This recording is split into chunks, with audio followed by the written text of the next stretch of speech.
Kasing init ng araw ang pagmamahal mo sa lalawigan. Ramdam sa ngiti sa pagnanais na bawat isa'y madinig at masilayan. May puso kang marunong makinig sa hikbi at pagod ng bayang iniibig. At sa tindi ng init at pagsubok, may lilom na handang umalalay. At ang iyong pagsilong ay hindi pagtalikod, kundi paghahanda sa muling pagbangon. Sa lilim tumitibay, sa pagsilong, sumisilang ang tunay na pagsulong.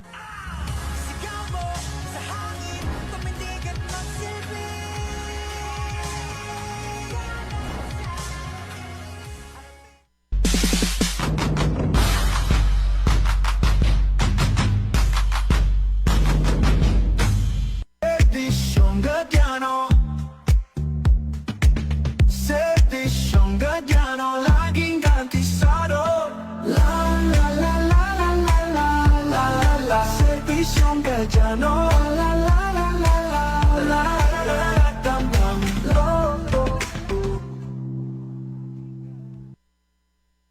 Ngayong umaga po ay opisyal na po nating ibinigay at ipinagkakatiwala ang programang ito ng provincial government sa pangunguna po ni Governor Ed Gadiano, ang 33 streetlights para po sa Sitio Tabok, Barangay Buenavista, na nagkamit po ng 1 million incentive mula po sa SGLG Barangay.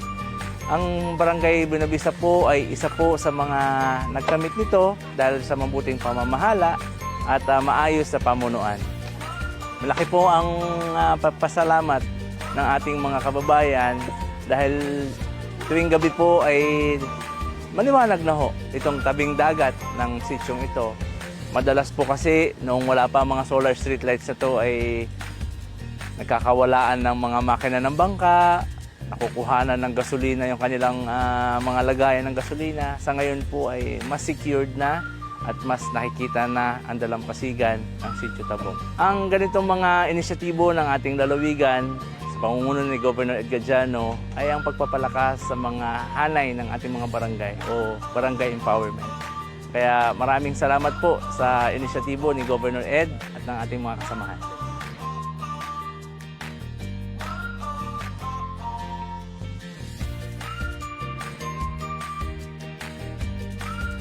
Maraming salamat kay Governor Ed Gadiano at sa lahat ng taga-PGO sa 1 million project ng premyo ng Barangay Buenavista sa Seal of Local Good Governance. Malaking tulong po ito, lalong higit dito sa Sitio Tabok at lumiwanag ng aming sityo. Maraming salamat, Gov.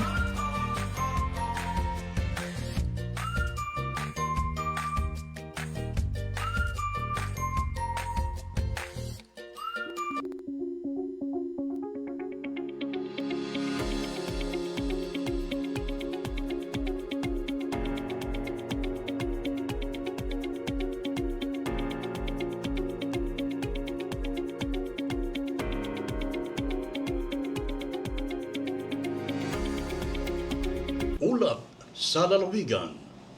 Magandang araw mga kalalawigan. Mula sa tiwala at muling mandato na pinagkaloob ng mamamayan ng Occidental Mindoro, ipinagpapatuloy ni Governor Eduardo B. Gadiano ang kanyang paninilbihan bilang gobernador sa kanyang ikatlong termino.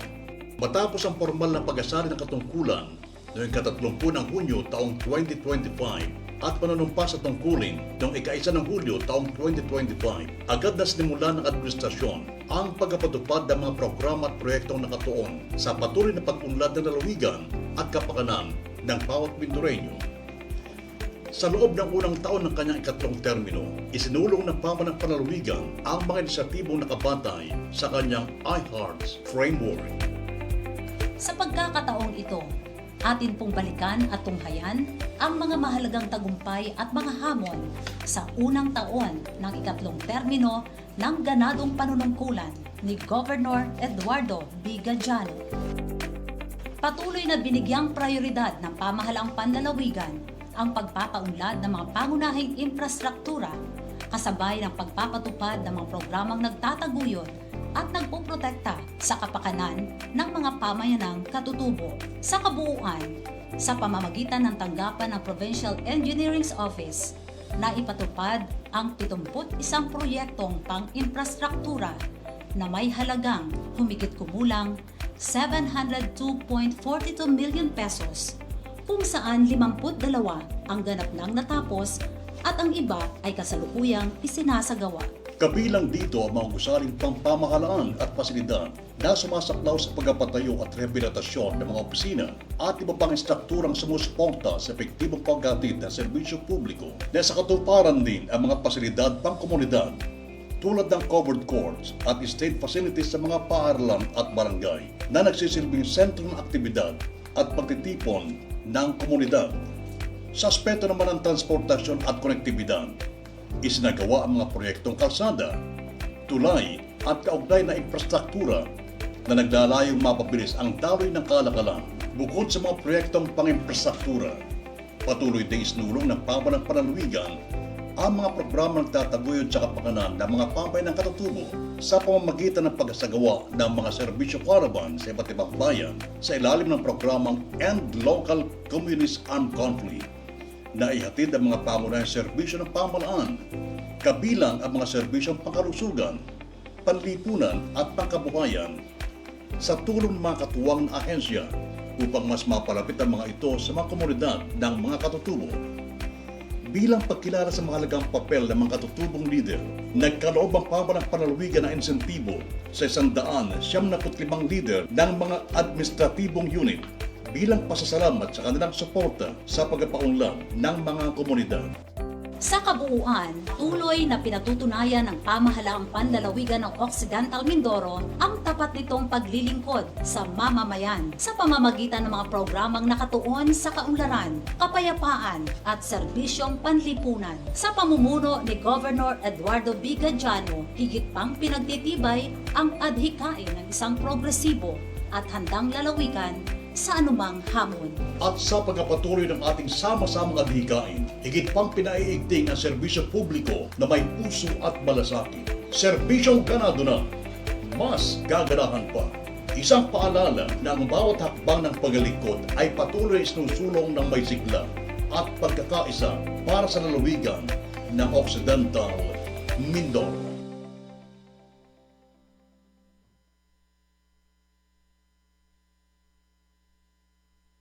Ano ba yung vision mo, Gob, sa ating lalawigan? Isang simpleng salita. Isang lalawigan na maunlad, mapayapa, na nananampalataya sa dakilang lumikha, makatao, makabayan, na may katarungang panlipunan, nangangalaga at nagpapahalaga ng ating kalikasan. Mula sa pamahalaang panlalawigan ng Occidental Mindoro, sumasa inyo ang programang magsisilbing daluyan ng mga impormasyon na dapat ninyong malaman. Ganadong Lalawigan! Ganadong Lalawigan! Ganadong Lalawigan! Programang maglalapit sa pamahalaan at mamamayan. Ganadong Lalawigan! Magbibigay ng napapanahon at mahalagang mga balita, paglilinaw sa mga kasalukuyang usapin. Ganadong Lalawigan! Update sa mga programa at proyekto ng pamahalaang panlalawigan at pagsagot sa inyong mga katanungan mula Lunes hanggang Biyernes, alas 11 ng umaga hanggang alas 12 ng masarap na pananghalian. Ganado Lalawigan! Ganado Lalawigan! Hatid sa inyo ni Governor Eduardo B. Gadiano. Ganado na, mas gaganahan pa! Makakasama ninyo ang mga pinagkakatiwalaang lingkod bayan, Helen Pilaro de Guzman at Fernie Dato. Ganadong Lalawigan! Ganadong Lalawigan! Ganadong Lalawigan! Tayo na't magsama-sama sa lalawigang pinagpala. May pagkakaisa't damayan, ganado sa kaunlaran. Mga ngiti walang kapantay sa bawat araw at buhay. Ganadong lalawigan, ganadong lalawigan. May pagkakaisa't damayan, ganado sa kaunlaran. Mga ngiti walang kapantay sa bawat araw at buhay. Ganadong lalawigan.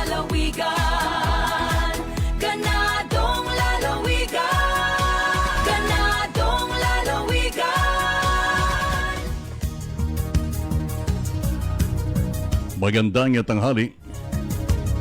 Araw ng Huwebes, 16 na sa buwan ng Hulyo.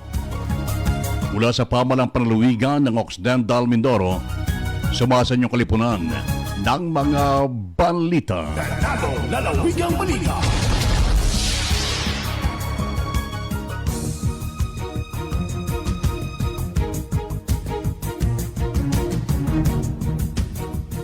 Magandang tanghali po. Narito ang ating mga balita. Mas pinalawak ng Government Service Insurance System or GSIS ang Balik Ginhawa 2 program bilang karagdagang tulong sa mga miyembro at pensyonado na may umiiral na loan. Sa ilalim ng ang pagbabayad ng kanilang loan, sa halip, ibabalik ng GSIS ang katumbas ng mga amortization na naihulog ng mga kwalipikadong miyembro sa loob ng itinakdang panahon.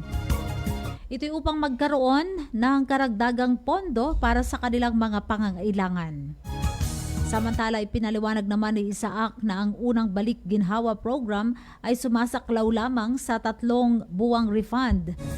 Sa Balik Ginhawa 2 program, maaari nang maibalik ang katumbas na halaga o na hanggang 6 na buwang loan amortization batay sa mga hulog na naibayad mula December 2025 hanggang May 2026. At upang maging kwalipikado, sinabi niyang kinakailangang may aktibong loan account ang miyembro. May mga naibayad na amortization sa panahong saklaw ng programa at hindi pa due ang demandable ang kanyang loan account. Sinabi rin niyang maaaring mag-avail ang mga miyembro at pensyonadong may arrears basta't hindi pa lalampas sa itinakdang limitasyon ang kanilang account. Nilinaw din ni Isaac na hindi lahat ng borrowers ay maaaring makinabang sa programa, lalo na ang mga loan account na hindi nasaklaw ng mga itinakdang kondisyon ng GSIS. Samantala, hinikayat ng GSIS sa mga miyembro at pensyonado na gamitin ang GSIS Touch or GTouch sa pag-a-apply ng Balik Ginhawa 2 program at iba pang loan services. Ayon sa ahensya, layunin nitong mapabilis ang transaksyon at mahikayat ang mas maraming miyembro na gamitin ang kanilang online platform. Ito pong aming programa ng GSIS, yung Balik Ginhawa, ay moratorium po ito. Unlike po yung moratorium natin doon during COVID, kung saan hinihinto ang pagbabayad sa loan. This time around po, hindi na po hihinto ang bayad natin sa mga loans. Ang gagawin po ay i-refund ng GSIS yung loan amortizations ng ating mga members from December to 6 months up to May. Lalawigang balita. Samantala sa mga nating mga balita, isang mainit na pagbati at pagdanggap ang pinagkaloob ng pamalang panlalawigan pas pagbisita at pagbibigay kortesiya ng batas opisyalis ng Department of Interior and Local Government Regional Office na sina R.D. Ray Maranan Seso 4, Regional Director DILG Mimaropa, at A.R.D. Juanito D. Olave, Seso 5, Assistant Regional Director DILG Mimaropa, sa Governor's Office sa Provincial Capital Building, Mamburao. Bilang makinatawan ni Governor Eduardo Miganiano, ay masusing natalakay ni na Provincial Administrator Muriel Reguinding at Miss Marilo Colongan ang Executive 5, R.D. Maranan at A.R.D. Olave, ang mga programa at proyekto ng PGOM na maaaring pagtulungan ng pamalang panlalawigan at ng DILG, gayon din ang patuloy na pagtutulungan ng dalawang ahensya ng gobyerno. Nagpaabot din ng buong pusong pasalamat si Governor Edgar Diano kasama ang mga department heads ng PGOM sa patuloy na pagbibigay ng pagkilala na DILG sa administrasyon ni Governor Edgar Diano, kabilang ng patuloy na pagtanggap ng Seal of Good Local Governance na pinagkakaloob ng DILG sa mga LGUs na may mataas na antas ng pagbibigay ng serbisyong ganado at transparensiya sa lahat ng mga programa at proyekto nito. Lalawigang balita.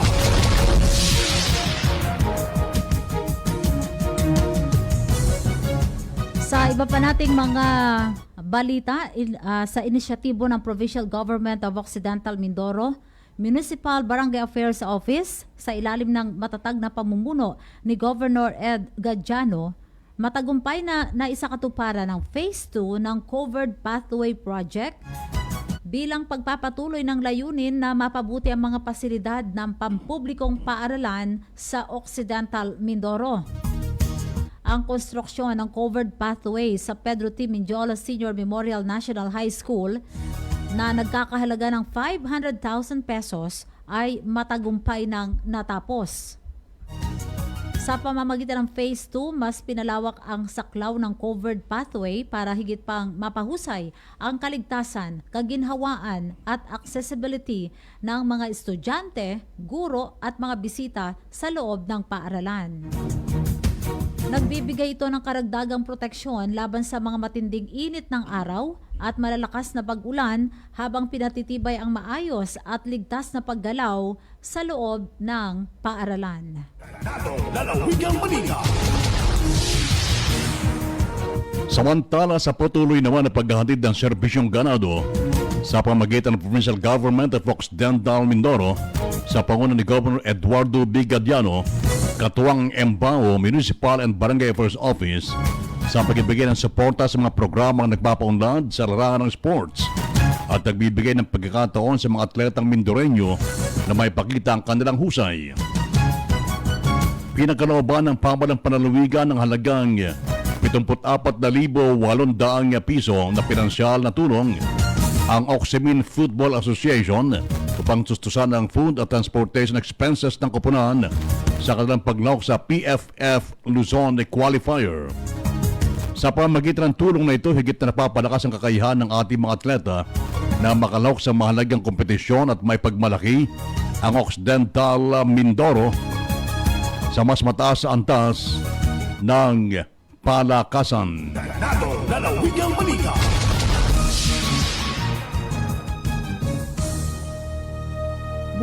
Bumisita naman kamakailan ang Plan International Pilipinas sa Balay Silangan Reformation Center bilang bahagi ng patuloy na pagpapalakas sa mga programang nakatuon sa rehabilitasyon, reformation at reintegrasyon ng mga individual na sumasailalim sa programa ng pamahalaan laban sa iligal na droga. Pinangunahan ng Provincial Social Welfare and Development Office or PSWDO sa pamumuno ni PSWDO Head Rosalina R. Lamoca ang pagtanggap sa mga kinatawan ng Plan International Pilipinas. Kasama rin sa aktibidad ang mga kawani ng Balay Silangan Reformation Center.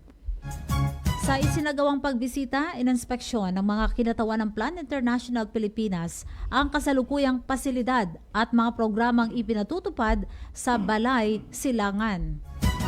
Pinalakay rin ang mga pangangailangan ng pasilidad at mga posibleng larangan o sa larangan ng pagtutulungan upang mapalawak ang serbisyong ibinibigay sa mga benepisyaryo.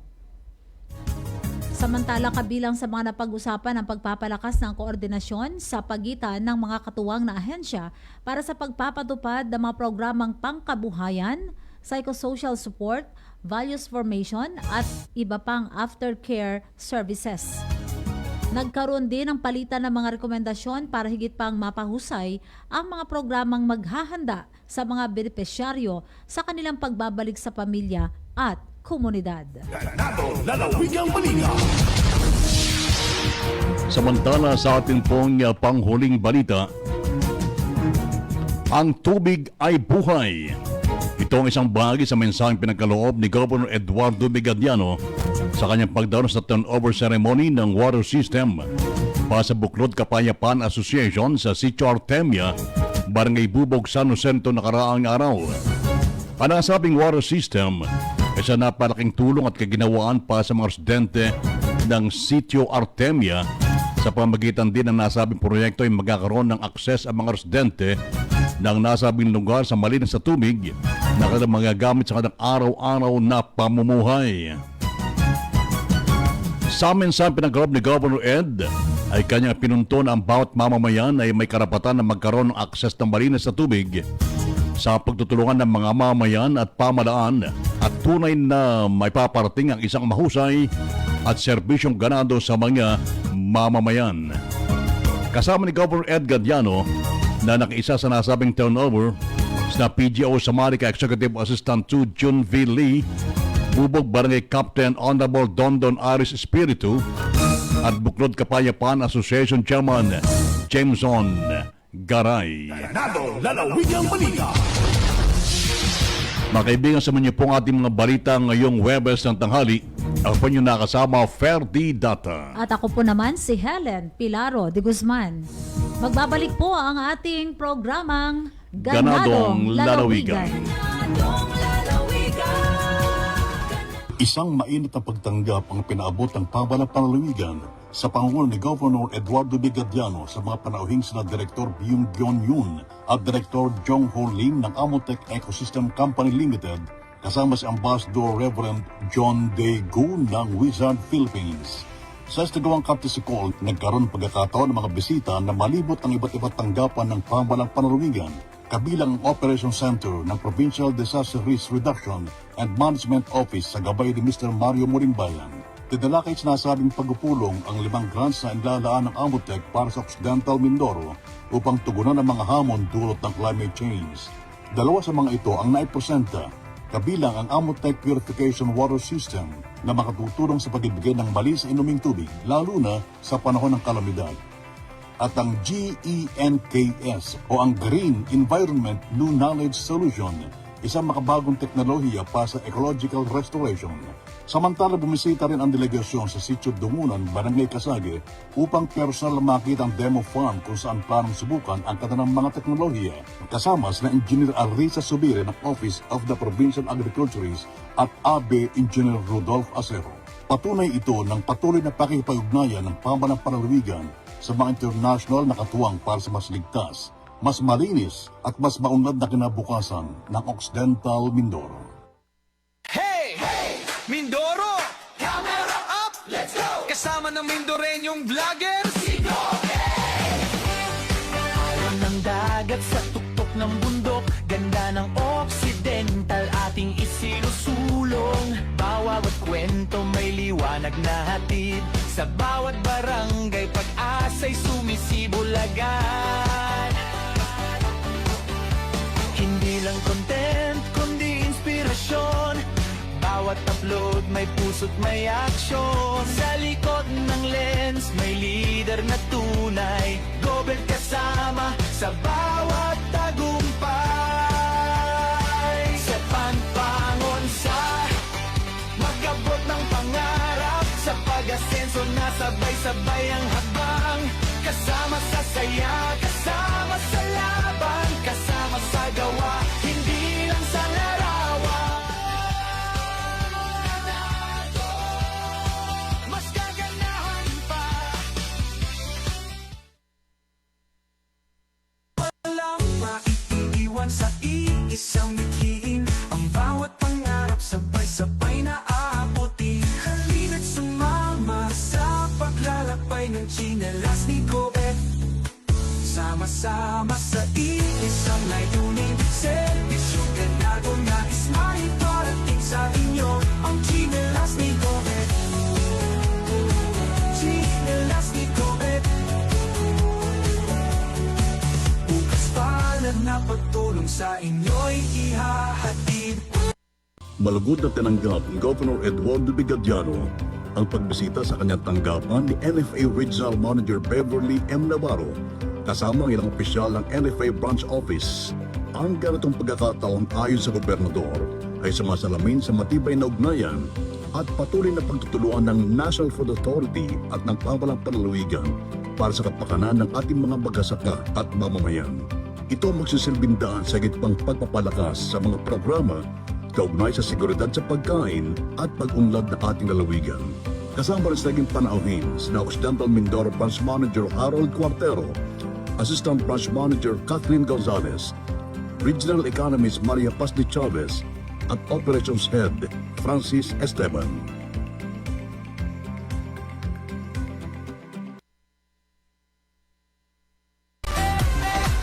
Sa bawat kanto, may galaw na ramdam. Bawat hakbang niya, may serbisyong handang ihandog.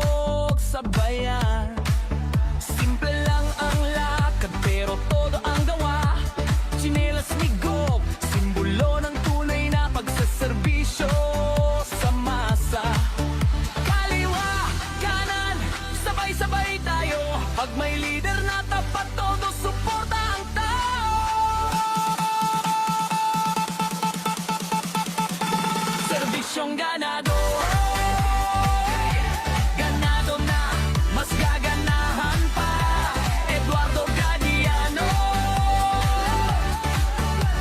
Chinelas Nico, astig na liderato. Look, stop, step, step, step, step, agad ka. Step, step, step, palakpak. Ikot-ikot muna, talong sa saya. Buong probinsya, sabay-sabay gumalaw na. Uy, uy, uy, ganado, ganado.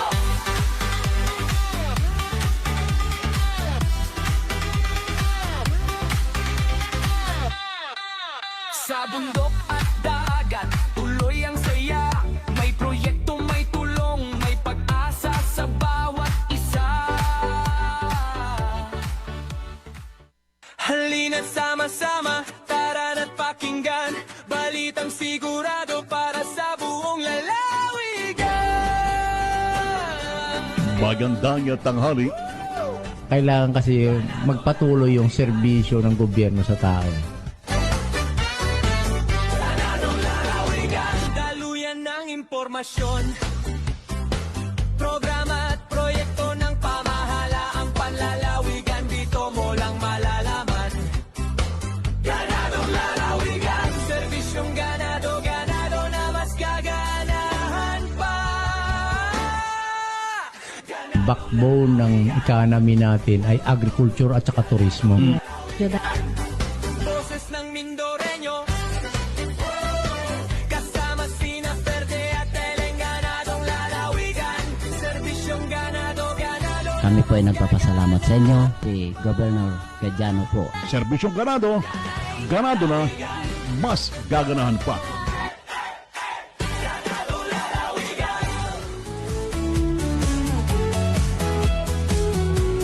Magandang tanghali.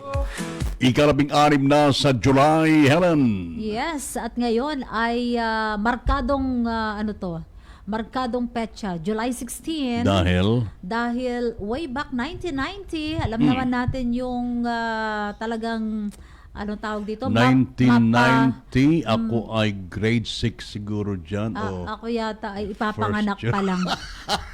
Pero alam mo, hindi makakalimutan ng ating mga kababayan yan. Ano yan? July 16, 1990, yung talagang maraming, yung tawag natin dyan, deadliest natural disaster in the Philippines.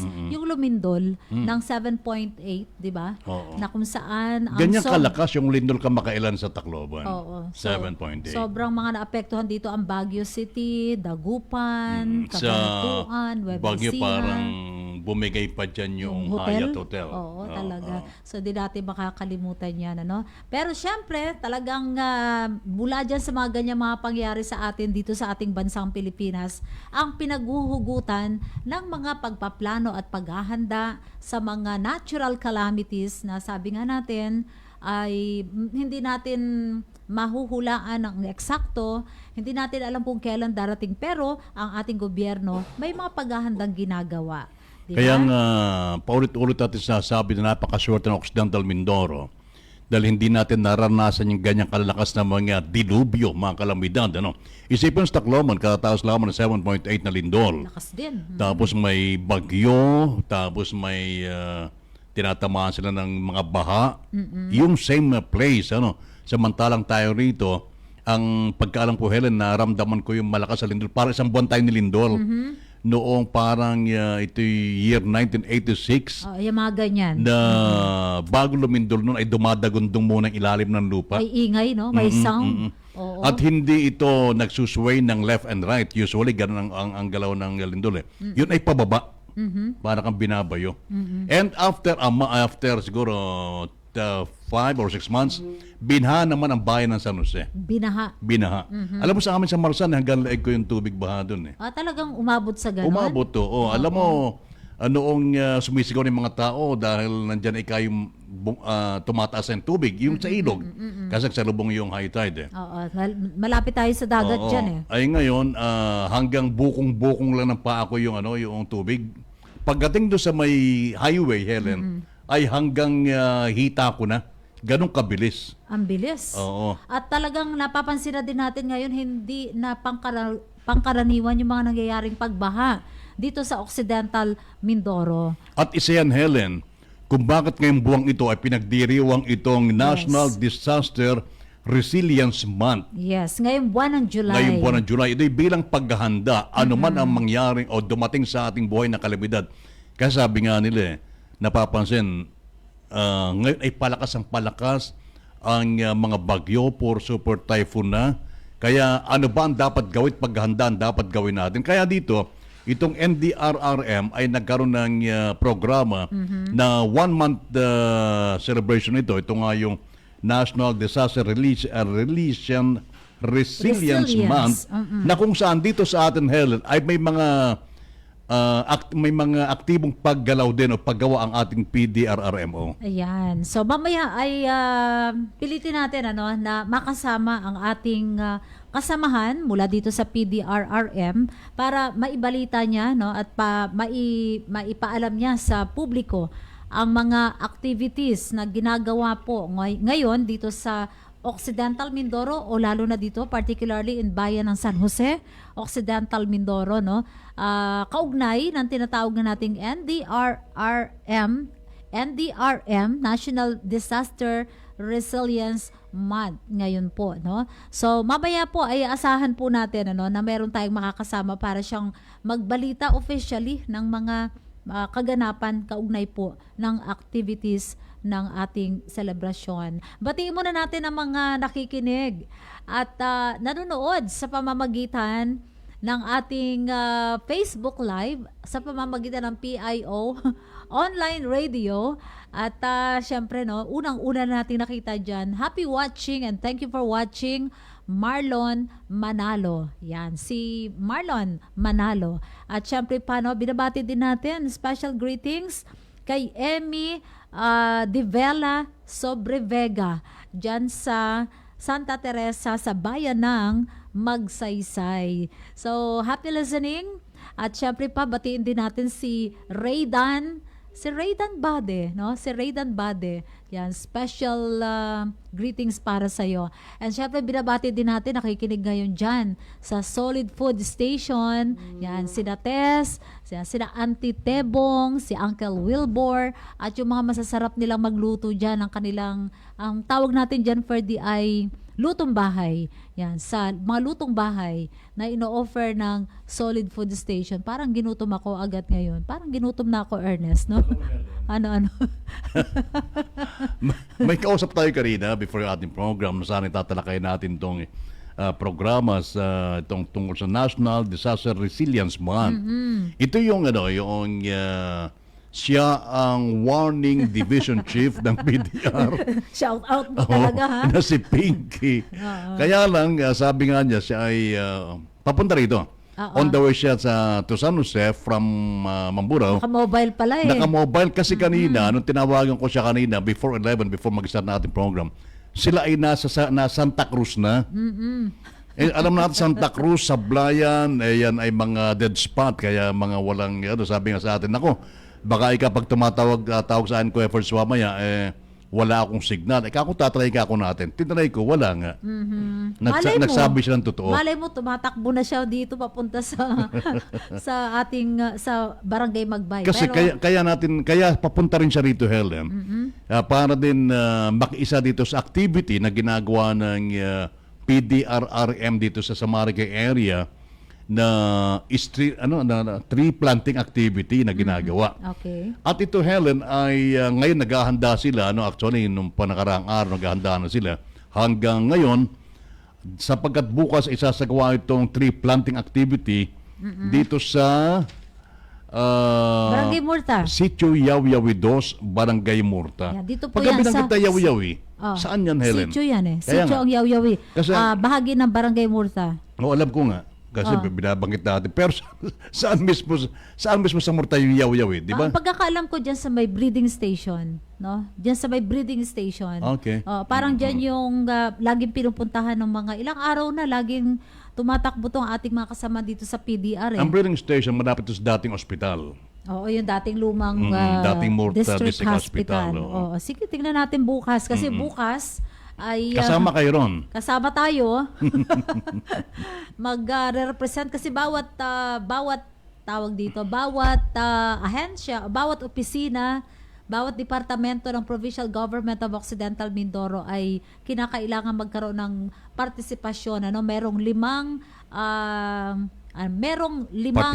participants na mula halimbawa sa Provincial Health Office. So, syempre, ang San Jose District Hospital ay nandito na. Sabi ni Dr. Romualdo Salazar, kayo na dyan ang umaten. Kaya bukas ay nandiyo dyan tayo. No? Pagka kasi binanggit, Helen, na resilience, kasi ngayon ay National Disaster Resilience Month. Kapag binanggit, Helen, na resilience, ito ay tumutuko ito sa Saan nga, Helen? So, yung katibayan. Kasi ngayon, yung katatagan. Ayan, Mga ganon. oo. Resilience, katatagan.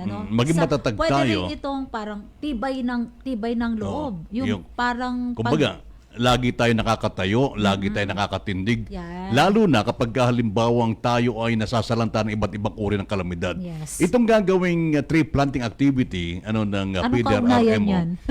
Hindi lang ito'y pinangunahan ng PDRRMO, pero hindi lang PDRRMO ang kasama rito. Kasama ito ang iba't ibang ahensya ng department sa ating provincial government. MDRRM. MDR ng LGU. Kasama yan dyan. At ito, sabi nga natin, ay malaking hakbang ito, malaking bagay ito sa paglaban natin, pagharap natin sa mga darating na mga kalamidad, lalo tigit yung mga samang panahon, pag ito'y naglakihan, sana maalagaan, sana lumaki at mapakinabangan talaga yung mga puno na itatanim sapagkat alam naman natin, yung ibang mga eskwelahan dito, o ibang opisina, ay nagsasagawa lagi ng tree planting activity pero wala naman tumutubo. Pero sa pagkakataong ito, umaasa po tayo na yung ating mga kababayan, ating mga mamamayan ay makiisa sa gawain ito para Suportahan. atin din naman para sa atin din naman ito. Suportahan, kasi kahit hindi naman kayo kasama doon sa mga magtatanim ngayon, hindi kayo wala kayong ambag sa paghuhukay, para doon sa pagtataniman ngayon, ay ang laking ambag po na magagawa ninyo sa suporta na halimbawa yung pangangalaga dyan, di ba yung araw-araw yung pagdidilig, yung araw-araw ay pwede rin tagasita pag merong mga naninira o kaya merong Nagtatali ng kambing. magtatali ng alaga Hayop. nilang hayop. No? So, yun lang, laking ambag po yun, na tayo sumuporta, tumulong para talagang maging isang puno itong mga itatanim, Maganda mga kasi itinatanim. maganda kasi yung tayo ay tumutulong sa ating pamahalaan sa pagtatanim ng puno. Actually, Helen, hindi ko lamang kung ito yung naging isang ganap ng ordinansa dito sa atin na kapag ka bago kay kasal, dapat may sertifikasyon ka na ikaw talaga yung nagtanim ng puno. Tanda ko yan. Oo, di ba? Oo. May isang konsihal na talagang siya yung nag-akda ng ganyang ordinansa. Pero hindi natin alam kung nagtutuloy-tuloy o nagiging consistent yung pagtupad dyan kasi 'di ba? Parang hindi naman na natin namamalayan. Oo, maganda kasi kasi marami kasi mga batas na hindi na-implementa o to halimbawa ng pagtatanim ng puno bago ka ikasal. Napakaganda niyan dahil kapag lahat ng tao ikakasal at biro mo yung taon-taon, 'di ba? Ang dami kinakasal halimbawa sa LGU. Kung lahat yan ay magtatanim, ilang puno ang maitatanim, di Oo, ba? Napakarami niyan. marami, oo. Kalbuhin man ang kalbuhin, magkaroon man ng mga ginagawang mga distraction dyan sa ating kabundukan kung napapalitan naman. At saka ang ganda ng panahon, ang ganda ng timing kasi tag-ulan ngayon, mas madaling magtanim ngayon di ba? Sarap magtanim. Correct. At talagang parang alam mong mabubuhay kapag ngayon mo itinanim. Hindi yung tag-init. Di ba? So magtulungan po tayo at sana maging successful. Napakarami na mga tree planting activities tayong nababalitaan. And yet, hindi lahat ay talagang nagiging matagumpay yung pagtatanim dahil nga minsan mababalitaan mo wala na, di ba? Correct. Hindi na nabuhay. kaya kasi wag nating isipin lagi na ay hindi man ikaw nag-tree planting, bahala sila diyan. Isipin natin, bawat puno, sabi nga ni Gobe, ang puno ay buhay. Ang binibigay ng puno ay buhay. Mga bunga, halimbawa yung lilim na lang. Yung lilim, malaking bagay na yan eh. Kita mo ha, kapag may namumuto ng kahoy, yung namumuto ng kahoy, ang hanap po ng lilim yan para magpahinga. Ay, sans ko ng lilim, ay pinapuputol na nga niya. Diba pag panahon ng tag-init, ang dami mga na-heat stroke. Nalaala ko tuloy, merong pag-aaral at merong report na hinihingi sa atin ngayon sa sa 7 pampublikong ospital. Hinihingi ng Provincial Health Office dahil gusto nilang malaman at mapag-aralan ano-ano mga sakit at ilan ang mga kaso na tumama dito sa atin, no, na apektado ng mga tawag ng heat stroke, basta yung illnesses na may kaugnayan sa Panahon. El Nino, yung nagkaroon ng kakulangan ng tubig, no? Syempre pagka kasi ganyan kalimitan tag-init, panahon ng tag-araw, no, nangyayari yan. So, yun, may mga ganyan pong mga pag-aaral. So, ang pinupuntos natin dito ay ang ating pong pamahalaan ay hindi tumitigil para talagang mag-isip, magplano, no, kung paanong tayo ay gawing ligtas, no? Pero yun, sabi nga natin, hindi magiging matagumpay ito kapag hindi tayo sumuporta, pag hindi natin ito pinagtulong-tulungan. Kaya alam mo, yung kwan nga dito, yung tema rito eh. Oo. Ano nakalagay? Tanim para sa kinabukasan. Iyong puno na lalaki, ang makikinabang po dyan yung ating mga saling lahi na. Hindi po tayo, kundi sa mga anak natin, mga kapwa-puhan natin, na masasabi natin, wow, naging bahagi ako para maligtas ang aking mga mahal sa buhay. Bakit? Kasi kabahagi ako sa mga nagtanim. Kaya sabi nga, naghahanda at kumikilos tungo sa panatag na bagong Pilipinas. Alam mo ito, halimbawa ng ating provincial government, Helen, isa sa pinagtutuunan din ng pansin ay itong tungkol sa kalusugan, yung sa health, di ba? Kaya ngayon, tayo bumabati ng congratulations sa ating lalawigan, Helen, sapagat isa ang ating lalawigan sa 5 lalawigan sa buong Mimaropa na binigyan ng PTV, yung Patient Transport Vehicle from PCSO Medical Transport Vehicle Donation Program.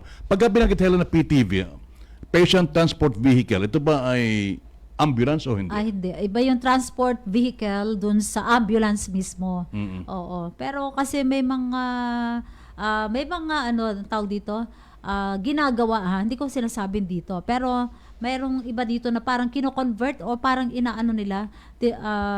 ipinoporma nila. Pero, ambulance. Oo, na gawing ambulance. Pero ibig sabihin nun, may gastos, may gagawin ka pang effort para magmukha siyang ambulance. Pero kasi yung binabanggit mo ay isa lamang siyang transport vehicle. Kasi kapag ng patient transport vehicle, parang ambulance yan. Kasi ambulance nag-transport din ng mga pasyente ito, di ba? Oo, pero hindi po pwedeng gamitin ng patient transport vehicle sa halimbawa i-transfer mo sa ospital sa Batangas, sa Maynila. So ambulance talaga yan kasi meron talaga siyang mga gamit. Kumpleto siya sa gamit, no? Meron siyang oxygen. Tsaka nakalagay talagang pangalan, ambulance talaga. Oo, kasi itong patient transport vehicle, ginagamit yan sa, halimbawa, ang pasyente kailangan niyang i-dialysis. So ililipat siya sa dialysis center. Yung mga ganon, no? May tanong nga pala ko, Helen, sa iyo. Bakit yung mga ambulance napapansin siguro natin, baligtad ang pagkakasulat? Oo nga, no? Bakit ganon? Ano ang sagot? Ernest? Trivia. Ito kasi, Helen, kapag ako ay nasa unahan, may wangwang, siyempre, yung ambulance. Pagtingin ko sa salamin ko, diretso ang basa ko niyan. Diretso. Kapag baligtad ang sulat ng ambulance, pagtingin ko sa salamin, diretso buo yan. Pero pag halimbawa ang ambulance ay buo ang pagkakasulat, pag tinignan ko sa lamin yan, baligtad naman. Kaya napapansin natin, bakit baligtad ang pagkakasulat ng ambulance? Nauna yung E, di ba? Hindi siya dapat A, no? Oo, yung tamang pagbabasa. So alam mo na ngayon, Helen. Pero may mga ambulance namang hindi baligtad. Di ba? Pag, meron din hindi baliktad sa mula. Yun naman ay pag nasa likod na. Pag nakalampas na yung ambulance, mababasa mo na ng buo. Pero yung ambulance na yung sa harap, doon nakalagay ang baliktad na pangalan. Pero yung transport, patient transport vehicle ay isang napakalaking tulong yan sa serbisyong pangkalusugan, lalo na dito sa atin sa Occidental Mindoro. Ito kasing natanggap na patient, hindi lahat ng lalawigan ng may Maropa nakatanggap. Ito po natanggap na patient transport vehicle ng ating lalawigan na tinanggap mismo ni Governor Ed ay inaasa magpapalakas pa sa kakayahan ng ating lalawigan sa ligtas at maagap na paglilipat ng mga pasyente, lalo na sa mga nangangailangan ang agarang medical serbisyo medical mula po sa mga malalayong komunidad patungo sa mga pagamutan. Halimbawa, nangailangan ka ng pasyente at yung kamag-anak mo, kaibigan mo, kapitbahay mo yung na aksidente, kaya na stroke. Tatawag ka halimbawa sa ospital o kung saan man at ang ipapadala ron para matransport yung pasyente itong PTV. Yes. Patient Transport Vehicle. Kaya masasabi na ito'y patunay lamang na patuloy ang pagsisikap ng ating pamahalang panlalawigan sa pauna of course ni Governor Ed na mapalawak pat mapabuti yung serbisyong pangkalusugan para sa bawat mga Mindoreño. Yun. Kaya maraming salamat sa PCSO, Philippine Charity Sweepstake Office. At maraming salamat din kay Governor Ed Gadiano sa talagang patuloy na pagpupursige niya na magkaroon ng level 2 category na ospital. Ibig sabihin, mas mataas na kategorya ng ospital dito sa Occidental Mindoro. Isa yan Diba? Sa mga binanggit niya noong State of the Province Address na ang pagtutunan niya ng pansin ngayon hanggang sa siya ay matapos ang kanyang termino ngayon, pipilitin niyang magkaroon ng level 2 hospital, level 2 category ng ospital dito sa Occidental Mindoro. At binanggit niya rin na ang San Jose District Hospital ang talagang isa sa mga talagang na-identify na dapat at may kakayahan na gawin siyang level 2 category. At isa pa, ang sinasabi nga niya ay isa sa mga focus niya yung pagtatayo ng state, ang tawag natin doon sa sports complex. Mega sports complex. So ilan yun sa mga natatandaan ko Wala talaga, hindi talaga makontakt talaga sa Pinky. Wala talagang kasignal-signal but sa anyway, kanyang yun na lang din naman. Yung mga binanggit naman natin. Yan na rin naman yung Yan naman, kaya lang gusto natin talaga. Iyan ko lang sana, bakit napili itong Murta na dyan sa gawa yung tree planting, ilang puno ang itatanim at anong klaseng puno ang itatanim. At siyempre, ang pagkakaalam din natin dyan, ang talagang may initiative din, nagpupursige din na magkaroon tayo ng tree planting activity at dito sa ating kaugnay na selebrasyon ng National Disaster Resilience Month ay ang ating Municipal Risk Reduction, ang ating Municipal Disaster Risk Reduction Management Office, MDRR San Jose. Binabati natin magandang tanghali kay Engineer Hendrano. Ayan. Samantala, magandang tanghali kay Lesa Mendoza, Care FM Network. Si Lisa ba yan? Lesa o Lisa? Lesa? Ganda po yan, Ma'am Helen Papa Ferds. Muli ko narinig ang boses na maganda para sa taong bayan. Ay, thank you. Maraming salamat kay Lesa. Parang kaibang Lesa. Lesa Mendoza. Magandang tanghali. Lagi kayong makikinig manonood. At inuulit ko, kayo lagi nang makinig, lagi nang mag-share, lagi nang manood sapagkat malapit na po ang ating anniversary. First year anniversary ng Ganadong Lalawigan. Ilang anniversary kaya nga abutin ng ating programa, Helen? Basta tayo nandito lang handa maglingkod para magpaabot ng mga tamang impormasyon para nakakarating sa kasulok-sulukang bahagi ng ating lalawigan ang mga programa at mga proyekto ng ating provincial government. Magandang tanghali kay Lester Holdanero Nidoy. Blessed morning daw. Gandang umaga po. Kay Ponce Ramirez, maulang umaga. umuulan siguro sa kanila ngayon. Ay, ganon. Dito hindi naman, ano. Oo. Oo. At syempre, happy watching sa Ibay family. Yan, kina Irene, sa inyong lahat dyan. Si Tata ba, nandiyan dyan? Anyway, so happy watching. Nanonood daw sila ngayon. Saan ba kayo ngayon? Nandito ba kayo ngayon? Sa Mamburao? O nandiyan dyan sa Cavite o sa Manila? Yan, sa Ibay family. Okay. At happy watching din para kay nabati mo na, di ba? Si Lester. Alam mo si Lester, yung ating SK chairman na si Lester Nidoy. Batawa ka ng tawa dyan. Ay, mga nagchat-chat sa Oo. akin. Si Lester Nidoy ay isa sa mga candidate. Candidate? Oh, talaga? Lagi siyang Top fan? Oo, sa top fan natin. Yan yung mga isa. Oo, nako. 'Di ba? Pero ang sabi mo ka, ang i-gauge natin dito ay yung mas maraming pag-share. Yung nag-share ng ating ano ba tawag doon? Sharer. Sharer. Yan, Tsaka kahit na halimbawa kayo nanonood o kaya nakikinig, pero hindi naman kayo nakikita ang pangalan nyo nung nag-chat-chat, ay paano namin malaman na kayo nakikinig, mag-chat, tapos pakilagay kung saan lugar kayo nandun. Para mabati natin yung inyong mga lugar. Kasi alam mo, Helen, maraming mga lugar sa ating lalawigan, mga barangay na hindi pa natin alam. Yung mga sityo, may mga sityo parang pangalan ni ganon.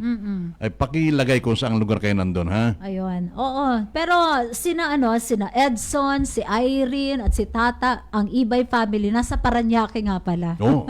Nasa Parañaque City. Salamat ka pala, sabi ni EJ Kapon, sa pagbati natin ng happy birthday, ha? Oo. Saka si Ate Susan Enriquez din, nag-birthday kahapon. May tayo, mayroon pa naman tayong oras, We have 15 minutes pa, para mag-air. Gusto nating samantalahin din yung pagkakataon na ito, Ferdy, na ipaalam sa publiko, hindi muna natin babanggitin ng pangalan. Hindi din muna natin babanggitin kung saang lugar, pero definitely dito po 'yan sa Occidental Mindoro. Nakakwentuhan natin, nga pala wala ka kasi, nakakwentuhan natin si Ma'am Gallardo, Ma'am Sonia Gallardo, ang ating dyan sa office ng veterinary, veterinarian sa office. Meron tayong mga kababayan dito, sa Occidental Mindoro na kanilang minomonitor dahil may isang aso na nag-positive sa rabies na kinain ng mga maglalasing. Okay. Ginawang pulutan. Pinarutan. Oo. So ngayon itong grupo na ito na nagpulutan doon siguro ng time na yun, hindi nila alam na positive sa rabies yung aso. Hindi ito namamatay yata sa apoy, Ay, oo. Kinain. So nung nag-positive, sila ay hinihikayat ngayon na magpa-bakuna. Ang problema, ayaw nilang magpabakuna dahil hindi sila naniniwala. Hindi sila naniniwala. Pero ngayon, ang action po dyan ng ating Provincial Veterinarian's Office ay ikino-ordinate na ito sa kanilang barangay officials. At kapag hindi pa po sila talaga papayag at hindi nagkaroon ng mabakunahan, at pupersahin na sila. Paano? Mag-uusap o kung anong mangyayari ay makikibalita tayo. Nako. Kasi gusto nating i-inform ang publiko, hindi po safe, hindi ligtas ang kumain ng aso. Lalo na, bawal nga Kung tutuusin, bawal po na pumatay at magkatay ng aso. Ang aso kasi, yan ay kinukonsiderang kasambahay na natin. Ganyan, kaya nga say yung favorite pet, ano ba tawag sa ganun? Man's best friend. Yan, man's best friend, oo. Kaya kung friend natin yan, ay huwag nating gawa ng masama, lalo kakainin yung ating kaibigan. Alam niyo, sabi nga natin, hindi yan tulad ng tao, yung tao sipain mo, iiwanan ka, baka suntukin ka rin yan Pero yung aso, kahit sipain mo yan, babalik at babalik sa iyo yan. Hindi ka iiwanan yan. 'Di ba? Dami ng kwento na talagang nailigtas ng ating ng alagang mga pets natin na alaga ang buhay ng kanilang mga boss, ng kanilang mga amo, 'di ba? Magandang tanghali, biglang nag-chat si Pinks Galliano. Sabi ko, kahit makikinig kayo, kung di kayo mag-chat, di kayo papasama. Ganda ng hali po, Ma'am Helen, Sir Ferdy. Okay. Si Pinks ay nasa District Hospital? Saan ito? Sino? Si Pinks Galliano. Oo naman. Ay, Oo. Kala ko si Pinks, ano natin, yung warning division Si head. Pinky. Oo. Pero ito, bago tayo, yun, palaala lang ho natin yan. Susubaybayan din po natin yan. Ang kwento, no? Sa pamamagitan ng ating Provincial Veterinarians Office, at si Ma'am Sonia Gallardo ay talagang at mga kasamahan ay tinututukan po ang pangyayari ito. Ang gusto lang ho nilang ipahatid sa publiko ay dapat hindi ho natin ginagawa ang ganon. Lalo na po kahit pasabihin na yun ay nakakagat, na kahit yun ay hindi pa tayo siguradong may rabies, hindi po dapat talagang kakainin. Pero lalo Basta tandaan po natin, kahit anong hayop yan, kapag sinaktan, may pananagutan po kayo. Yes. Pusa, aso, kahit anong hayop, basta yan ay ginawa niyo po ninyo ng masama, ay may pananagutan. Pero of course, iba naman halimbawa yung mga domesticated animal. Halimbawa ng baboy, ng kambing, na talaga namang kinakatay naman talaga yan. Pero yung mga hayop halimbawa ng kahit yung baboy dapat ito ay pagkakinatay, diretsong katay na hindi papahirapan mo pa. Ganon, pero itong mga aso, mga pusa na kinukonsiderang pets natin, ay ito'y bawal na bawal itong sasaktan. Hindi tulad ng unang panahon, kaya ka nag-aalaga ng aso para ikay may makain, para ikay may mapulutan, ay ngayon po iba na, sabagat mahigpit na po ang ating pamahalaan, yung ating mga otoridad, sa panguhuli kapag ating minaltrato ang ating mga alagang hayop. Okay, bago tayo magpaalam, Manong Ferdy, bati lang natin ang happy birthday today si Doc Ray, si Dr. Ray Ferratero. Yan. So happy birthday, isang malusog at birthday niya maligaya. ngayon. Oo, buti nakita ko si Sir Tani Villarosa ay may ipinost. So isang malusog at maligayang pagbati mula po sa Provincial Health Office of Occidental Mindoro, Doc Reynaldo Ferratero. Happy birthday po. Happy birthday! Sabi ni Ronnie May Bergonya, sana all po aso bumabalik. May hugot. Alam mo sabi niya, yung teacher nagtanong sa bata kasi nagpa-quiz siya, nagpa-test. Ay lahat ang sagot lahat ng bata ay pagmamahal.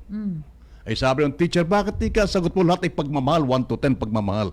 Kaya sabi po ng nanay ko sa pagmamahal wala pong pagkakamali Talaga lang. Daming hugot.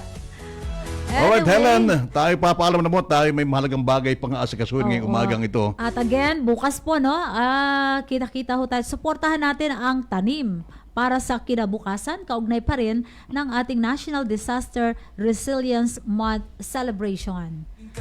Sa ngalan po ni Governor Ed Gadjano at ng lahat po ng mga department heads ng Provincial Government of Occidental Mindoro. Siyempre, sa pamamagitan ng PIO Online Radio, headed by Sir Jed Manuel. Kami po ang buong team ng PIO Occidental Mindoro ay muling nagpapasalamat at nag-aanyayang magkasama-sama muli sa araw po ng bukas. Kasama si Ernest Romualdo, FJ Obra at Robert Eugenio. Ako naman po ang inyong lingkod bayan, Helen Pilaro de Guzman. Samantala sa kalan po naman ng PIO Online Radio at ng ating mga radio partners, ako po naman si Ferdy Data, nag-iwan po ng isang magandang hapon na. Maraming salamat sa ginawang pagsubaybay. At tulad ng dati, isigaw natin sa buong mundo ng tapoy ganadong Mindoreño. Serbisyong ganado, ganado na, mas gaganahan pa. Magandang hapon na po. Halina't sama-sama, tara na't pakinggan, balitang sigurado para sa buong lalawigan. Magandang tanghali. Kailangan kasi magpatuloy yung serbisyo ng gobyerno sa tao. Daluyan ng impormasyon, programa at proyekto ng pamahalaang panlalawigan, dito mo lang malalaman. Ganadong lalawigan, serbisyong ganado, ganado na mas gaganahan pa. Backbone ng economy natin ay agriculture at saka turismo. Boses ng Mindoreño, kasama sina Verde at Eleng, ganadong lalawigan, serbisyong ganado. Kami po ay nagpapasalamat sa inyo, si Governor Gadiano po. Serbisyong ganado na, mas gaganahan pa.